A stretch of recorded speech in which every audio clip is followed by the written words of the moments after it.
Hi, my name's Vicki Pizano, and this is my action research. Will providing my daughter with a reward chart help maintain a regular homework schedule? The basis of my study is my daughter Kimberly versus her homework. My daughter's biggest problem is procrastination. It's not because she doesn't understand her homework or because she can't get her homework completed, but more or less because she can. She knows that she can wait 10 to 15 minutes before class every single day and get her homework done. The problem I have is that I'm trying to get ready for my class as well. I'm setting up my classroom, and then I'm worrying about her getting her homework done in her hand and out the door. So when I'm looking at my action research, I needed to think about a reward chart and implementation. So I decided there's some options I have. I can go to the 99-cent store and buy a chore chart. I can make a chore chart using Word or Pages. I can make a chore chart from home.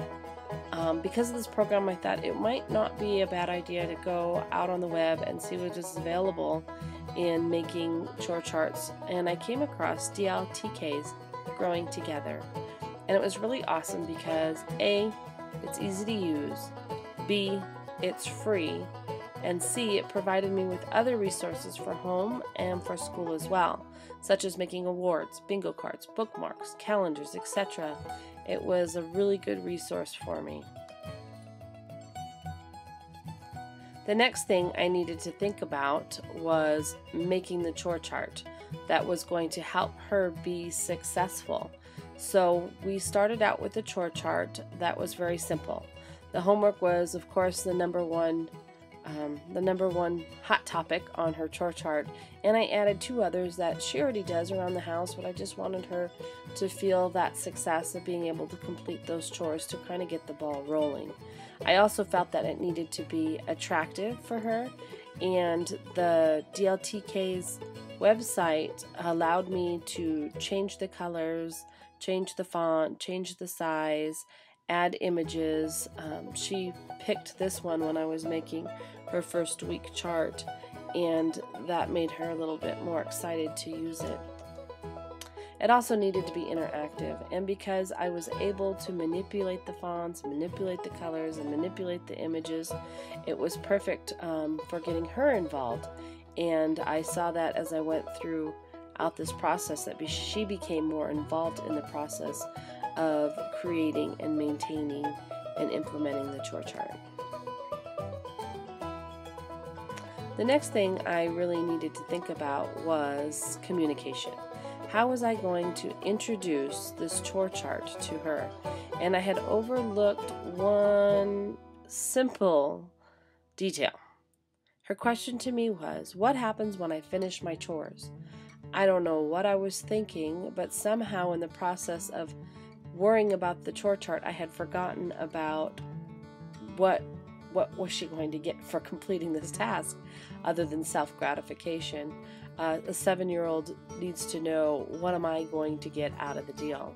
So we talked about it, and I asked her what she thought would be fair, and she decided $1 a week would do the trick, and I agreed. I thought that was plenty fair. The next thing we needed to think about was determining a location as to where the chore chart would be. We decided together that the best place would be the refrigerator. The reason being is it provided us with a daily reminder. Every day she would see the chore chart and go, oh yeah, I need to get my homework done. I need to do my chores. It also needed to be in a place where I felt she could immediately get that gratification from completing her homework. The kitchen is normally where she does her homework because there's plenty of lighting and a nice table.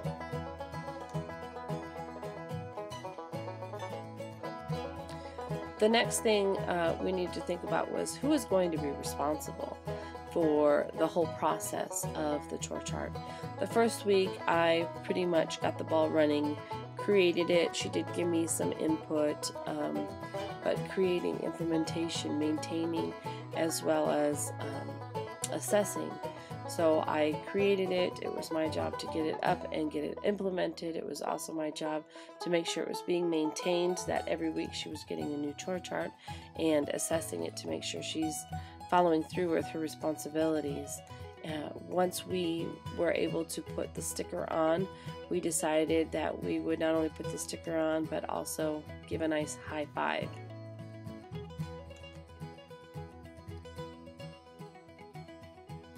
The next thing to think about was the using and maintaining of the chore chart. Having a chore chart meant that we needed new chore charts every week.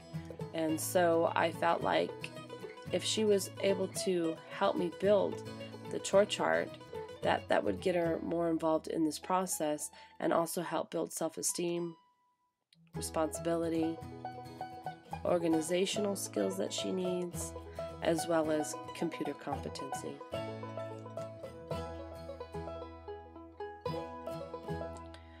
Then we needed to make sure what we were using, the strategy would be the reward chart, that it was actually working.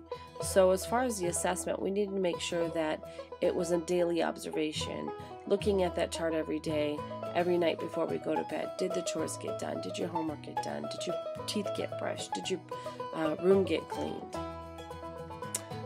By doing so, we were able to look at the chore chart and see, was it being effective? Was it providing us with the outcome we were expecting? And then making sure that that assessment was put in a place where it was a visual, a daily reminder, so that we could see and feel for ourselves the accomplishments we had made for the day. The action research results. On week 1, I was completely involved in the creating, implementing, maintaining, and assessing of the chore chart. My daughter was semi-involved. She helped me pick the picture she wanted on her chore chart. The one thing she was completely involved in was the assessment. She wanted to make sure that her sticker made it on her chart every single day. On week 2, I found that I was 75% involved in the process, because now my daughter was helping me create the chore chart. Although she wasn't doing it completely by herself, she was helping me create it. She had also added a new chore to her list to implement, and she was beginning to think about how she was going to make the chart by herself the following week. On week 3, I found that I was now 50% involved in the process. My daughter was now able to create the chore chart, implement it, and maintain the chart on her own. By week 4, I was only about 25% involved.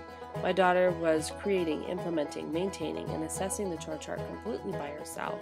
My participation was simply just assessing, making sure that her chores had indeed been signed off.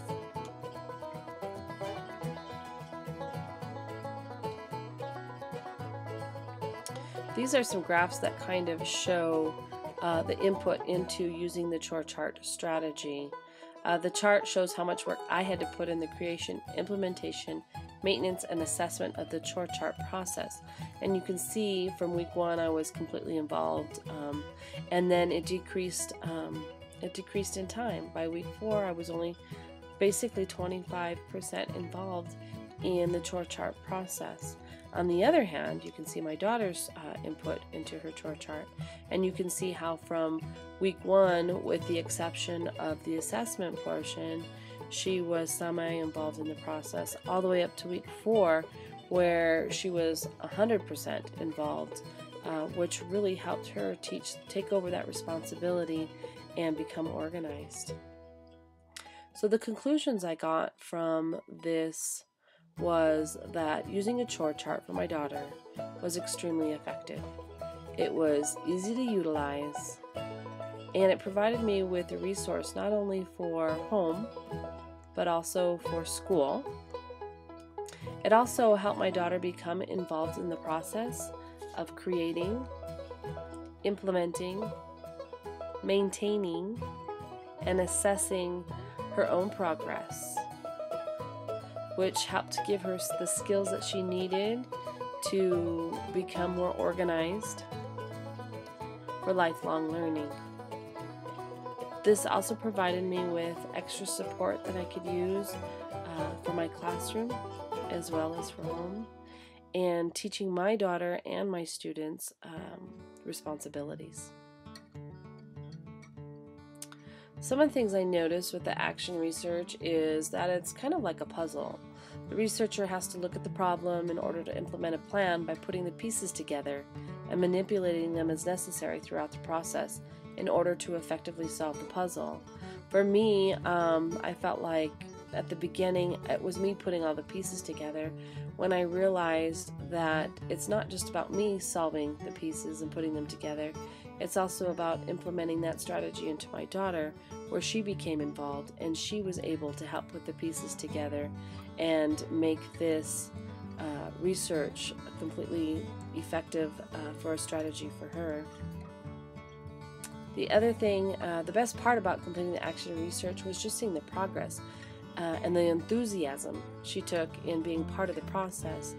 And I found that by now, it's to the point where I see that my daughter is not only doing her chores on her chore chart, but is also helping more around the house without being asked to do so. The process of the action research has really taught me how to implement effective strategies from beginning to end in a more formal way. For me, I find that implementing strategies, especially in my classroom, comes easily for me.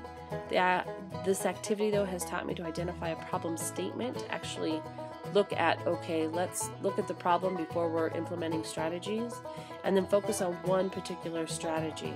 It also helped me organize the process and the importance of proper assessment, looking back and seeing, okay, is this working in a more formalized way versus through just my simple observations.